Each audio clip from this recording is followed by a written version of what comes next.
I think the thing about Best was, obviously he was incredibly skillful, but he was so young when he got into the United team. And so, as a young person, he was part of that generation which didn't really care about the past. They were looking to the future.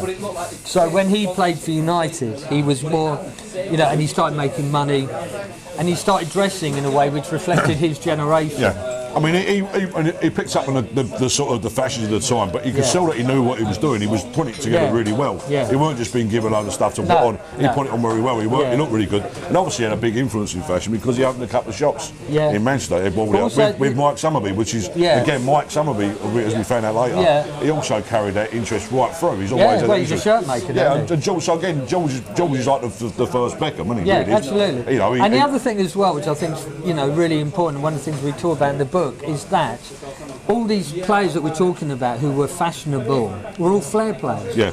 You didn't get goalkeepers or defenders who were very solid. No, it's true. You had George Best, or later on Wingers Bowles or Hudson, the creative people who apply that creativity to their clothes, and that's what Best was doing. That's why I think they were more liable to take a few risks with what they're wearing on their haircuts. Yeah. As opposed they will put a sombrero hat on at an airport and get called El Beagle. And look at that work. Because the sort of solid defender and the goalkeeper is more reliable, boring in some ways, just to get the job done. Whereas the creative people, they will be picking up on what's going on. Which is why I always played up front. That's right, mate. Yeah, I was in goal. There you go.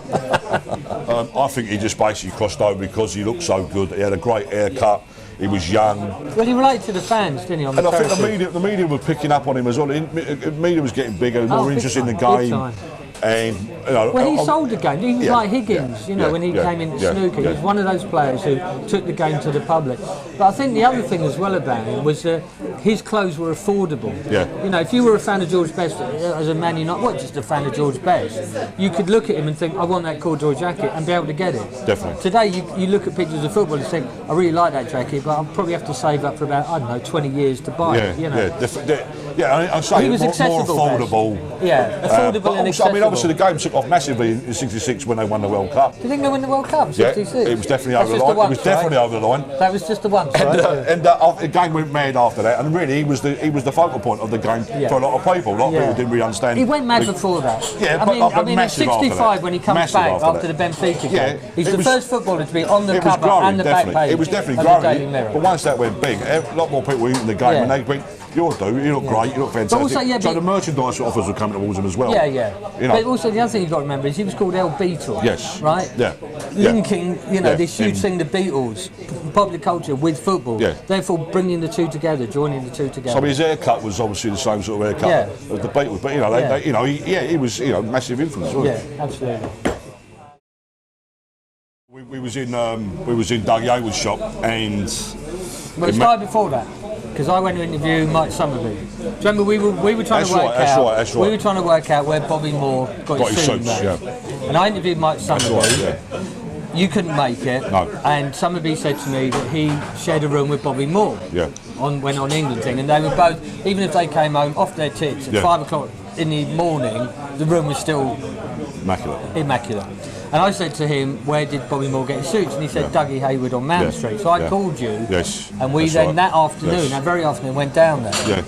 I mean, and then we walked in, and who was sitting there? Well, they said you just missed him. If I remember right, you just missed him the first time. Right. He just left. But obviously I knew the name. I was a big fan, and I'm a big fan of photography. I loved his work because also he was a bit of a '60s. He was an icon in the '60s because he photographed Steve McQueen, Raquel Welch.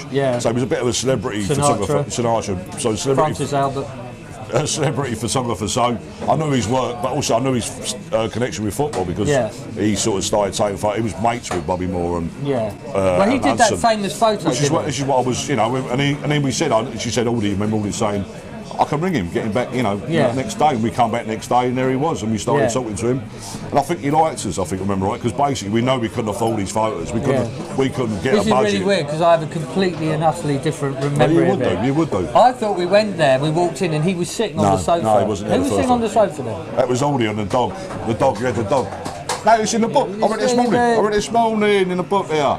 Well, whoever wrote that's wrong. He doesn't know what he's on about. Whoever wrote that. But anyway, he came in and we started talking, and he said, look, just what do you want? I've got hundreds of photographs. Well, the thing about him was that he said to us, wasn't it? I think he kind of liked us because one, we're coming from the same angle, and two, he'd started his career doing that, really, wasn't it? Yeah, well, it was not his career, but it was a new thing. And obviously, I was a big fan. I knew a lot of his stuff. I knew a lot of his work. Yeah. And he kindly invited us round to his basement. I went round to his basement there and went through the photographs. Yeah, I remember. Unbelievable. Yeah, I know. Sort of collection of stuff. But we always knew it was like being allowed into the Treasure Island. Yeah, we knew we we couldn't afford it. But he actually said, just give me a drink. So, but he was. Did we give him a drink? No, never did. Never. Terrible, isn't it?